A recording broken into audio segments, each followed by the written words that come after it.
Tuning into cafe Meera, आप हमारे साथ हैं और हम आपके साथ।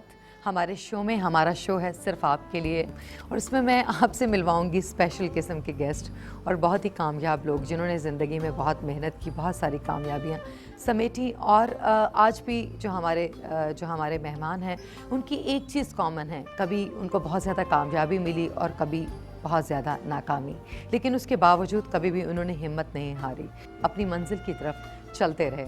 और आज हमारे स्टूडियो में हैं हमारे मेहमान। आज आप उनसे मिलेंगे, उनसे बातें करेंगे। आप हमें एसएमएस करेंगे, मीरा स्पेस देने के बाद आप अपना मैसेज लिखेंगे और हमें भेज देंगे 8126 पर। और जो हमारे साथ हमारे लकी विनर होंगे उनकी फैमिली के साथ हम करेंगे डिनर। हमारी फेसबुक का एड्रेस है www.facebook.com/cafe-meera। ईमेल एड्रेस आप नोट कर लीजिए cafe.meera@sama.tv। अब हम अपना प्रोग्राम शुरू करते हैं।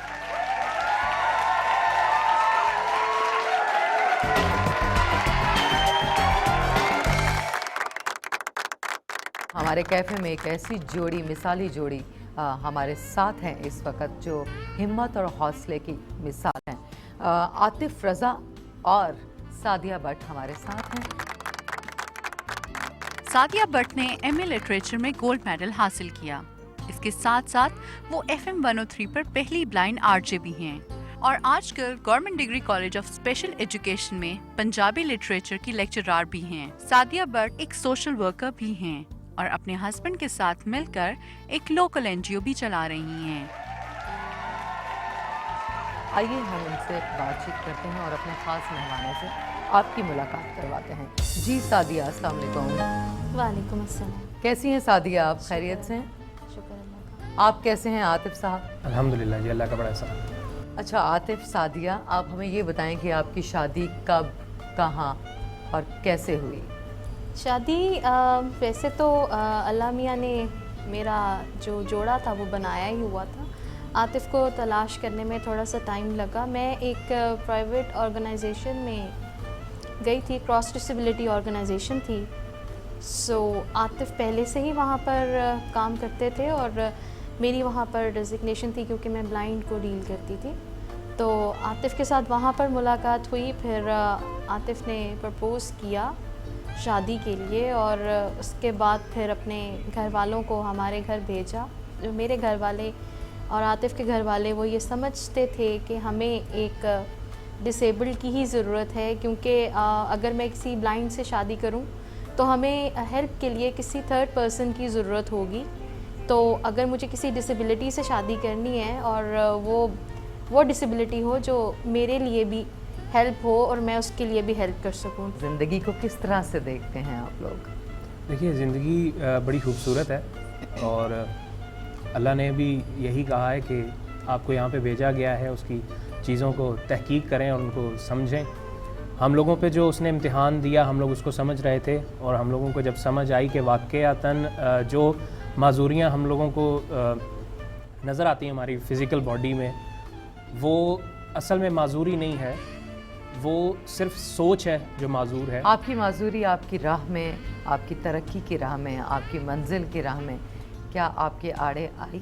माजूरी तो कभी नहीं आई, लेकिन जो माशरे के जहन में माजूरी है वो हर स्टेप पे आई, क्योंकि हम लोगों को माशरे के जहन में माजूरी है। देखें, हम लोगों को हमारी काबिलियत पे कभी जज नहीं किया जाता, हम लोगों को हमारी लुक्स पे लोग जज करते हैं कि मैं अगर डिसेबल्ड हूँ मैं चल नहीं सकता। really good looking man, देखें, गुड लुकिंग यहाँ तक तो ठीक है कि कोई आपको कॉम्प्लीमेंट कर दे, लेकिन गुड लुकिंग होने से आपको कोई जॉब नहीं देगा, क्योंकि उसको अपनी जॉब में एक ऐसा आदमी चाहिए जो भाग दौड़ कर सके। क्या जॉब करते हैं आप? मेरा जी अपना कॉल सेंटर है, बिजनेस करता हूँ मैं। उसके अलावा NGO में काम करता हूँ। क्या आपको कभी अपनी माजूरी का एहसास हुआ?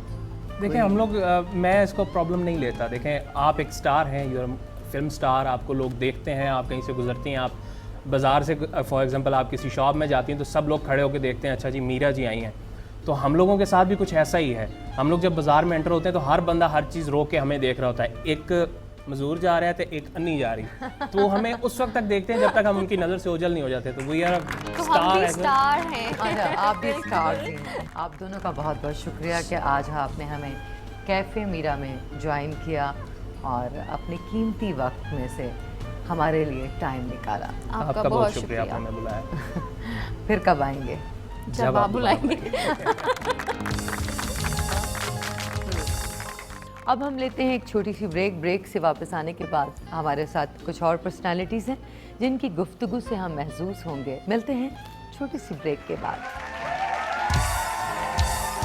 ब्रेक के बाद देखिए सियासतदानों के लिए क्या है, जब हमारा एंड हो जाए तो हमें क्या करना है फिर? आपसे हमें एक्टिंग सीखना चाहिए। सुना कि बट फैमिलीज के लोग तो बहुत ज़्यादा खाना खाते हैं और बहुत मोटे ताजे भी होते हैं। ये बड़े स्टार हैं।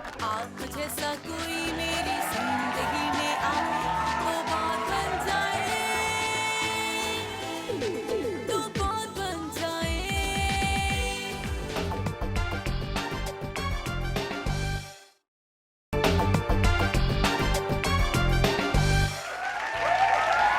Welcome after the break. हमारे साथ इस वक्त हमारे कैफ़े में बहुत ही खूबसूरत 3 पर्सनालिटीज़ हैं। एक हमारे बहुत ही फेमस डायरेक्टर प्रोड्यूसर जिन्होंने बहुत सारे नए चेहरों को मुतारिफ़ करवाया फ़िल्म इंडस्ट्री में। फ़िल्म इंडस्ट्री के शोमैन उनको कहा जाता है और उन्होंने अपनी ज़िंदगी में बहुत सारी कामयाबियाँ हासिल की। हमारे वन एंड ओनली सैयद नूर साहब। और सैयद नूर साहब के साथ हमारे स्टूडियो में हैं बहुत ही खूबसूरत पॉलिटिशियन जो बहुत ही ग्लैमरस हैं, बहुत ही टैलेंटेड, बहुत ही बहादुर, समीना खावर हयात। हमारे पास एक और बहुत ही टैलेंटेड नौजवान जिनका क्रिकेट जो टेस्ट करेक्टर हैं पाकिस्तान के और बहुत ही खूबसूरत हैं, बहुत ही प्यारे इंसान हैं, सलमान भट्ट। सलमान भट्ट के लिए बहुत सारी तारीफ। Thank you so much. आज आपने हमें कैफ़े मीरा में आज आपने हमें ज्वाइन किया। हम सबसे पहले सैयद नूर साहब से सवाल करेंगे कि आप हमें ये बताइए कि आप एक्टर बनना चाहते थे, क्या ये बात सच है? नहीं, कभी भी नहीं मीरा। मैंने कभी भी एक्टर नहीं बनना चाहा, हमेशा डायरेक्टर बनना चाहा। हाँ, ये ज़रूर रहा है कि कुछ लोगों ने मुझे कहा कि मुझे एक्टिंग करनी चाहिए, लेकिन इंसान को पहचान लेना चाहिए अपने अंदर की सलाहियत को। यही, इससे वक्त ज़ाया नहीं होता है इंसान का। तो मैंने पहचान लिया कि मैं एक्टर नहीं बन सकता, मैं एक्टर बना सकता हूँ, इसलिए मैं डायरेक्टर बन गया।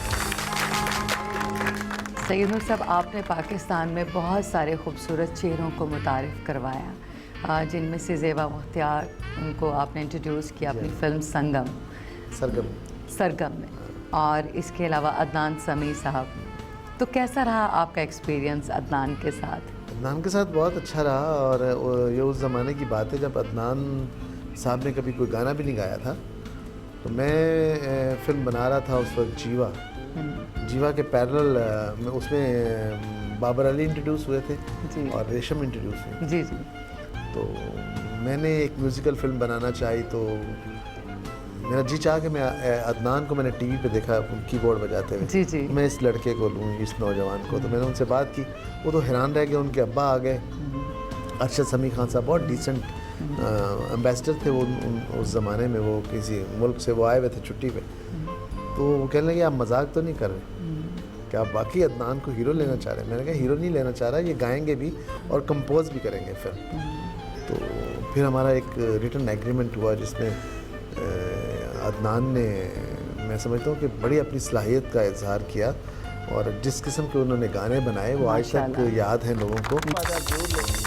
तो वो फिर जब उन दोनों ने काम किया तो बहुत अच्छा किया। और मीरा, आपको शायद याद ना हो कि जब फिल्म ख़त्म हुई तो लोगों को अदनान समी ज़्यादा पसंद आए थे उस फिल्म। अदनान समी की बिल्कुल आपने ठीक कहा। नूर साहब आप ये बताइए कि आप इतने पॉजिटिव हैं, तो मुझे ये बताइए कि ये पॉजिटिव एनर्जी जो है बाकी हमारे फिल्म डायरेक्टर्स और बाकी लोगों के अंदर क्यों नहीं नज़र आती? मैंने बहुत छोटी उम्र में तकलीफ़ें देखी थी और मैंने पढ़ लिया था कि इंसान को ये सोच के रखना चाहिए कि ये आधा गिलास भरा हुआ है, आधा गिलास खाली नहीं। वाह वाह, क्या खूबसूरत बात। समीना खावर हयात, मैं आपसे ये पूछना चाहूँगी कि आपको कैसा लगा? Thank you very much Meera, मुझे बहुत खुशी हुई है कि आपने मुझे अपने प्रोग्राम में बुलाया। कैफे में बुला लिया है, कैफे और में पानी रख लिया। अच्छा, पानी आप ले लीजिए। नहीं नहीं, पानी को क्या करें, हमें कोई कॉफी शॉफी पिलाएं आप। अच्छा, मैं कॉफ़ी लेके आए आपके मैंने। साथ ही मैं कह रही थी कि भाई चाय कॉफ़ी पूछे, कैफे में हम बैठे कॉफ़ी। हुए हैं। आपको खाना पकाने का बहुत शौक है। क्या आपको खाने का भी शौक है? मीरा, आपने बिल्कुल गलत सुना है। मुझे हरगिज खाना पकाने का शौक नहीं है और मैं चाहती नहीं कि मैं कभी किचन में जाऊं। I swear. और मैं तो बल्कि बिल्कुल ऑपोजिट कर दें कि मुझे खाना खाने का बहुत शौक है। और आप मेरी सेहत देख रही हैं, ये खा खा के हुआ है। लोग कहते हैं ना कि हम तो कुछ खाते नहीं और मोटे हो गए, ये बिल्कुल गलत है।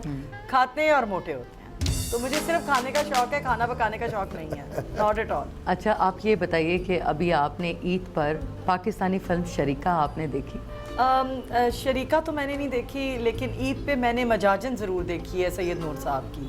और सच एन एक्सीलेंट मूवी, मुझे इतनी अच्छी लगी, मैंने पहले नहीं देखी हुई थी। तो आप प्लीज़ फिल्म इंडस्ट्री को सपोर्ट कीजिएगा। इंशाल्लाह, क्यों नहीं मीरा, फिल्म इंडस्ट्री को भी और सैयद नूर साहब को भी, इन दोनों को सपोर्ट करूँगी।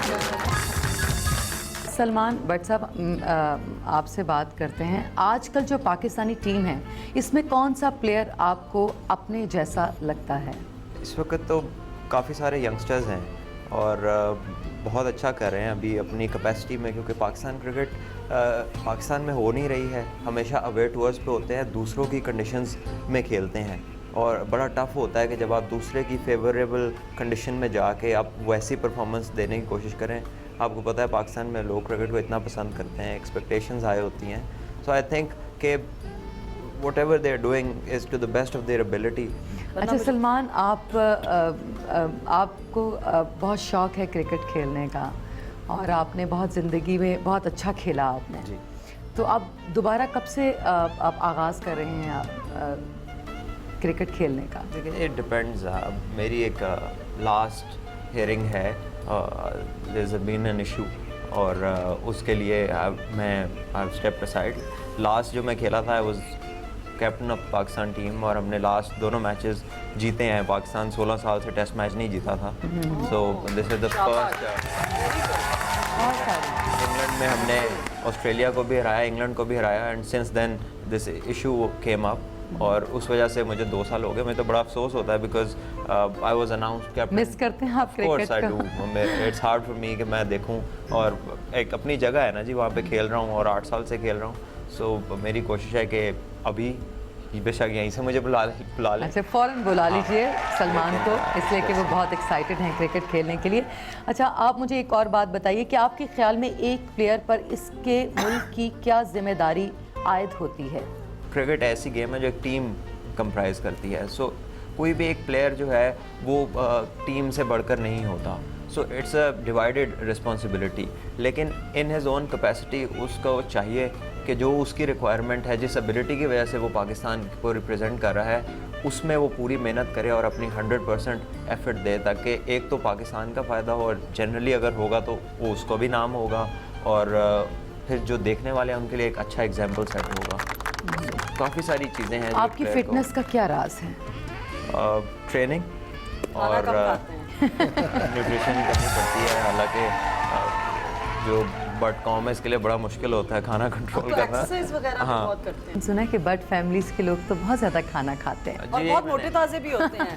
तो ये तो मैं यही हमारे अभी बड़े कह रहा था। स्टार हैं। तो क्योंकि फिटनेस टेस्ट होता है हर टूर से पहले, सो मैं अपना जो है रूटीन नहीं छोड़ी। बेशक मैं 1.5 साल से नहीं खेल रहा, लेकिन मेरी रूटीन वही है, go to my gym, I go to the ground. और जब अल्लाह ताला ने मौका दिया तो इंशाल्लाह मैं ये नहीं चाहता कि मैं टाइम लूँ फिर जी मैं फ़िट होके आऊँगा। So I am ready whenever the door opens इंशाल्लाह। अच्छा, ये बताइए कि अगर अभी आपको सैयद नूर साहब अगर आपको अप्रोच करें और फिल्म के लिए कहें, तो क्या आप सैयद नूर साहब की फिल्म में काम करना पसंद करेंगे?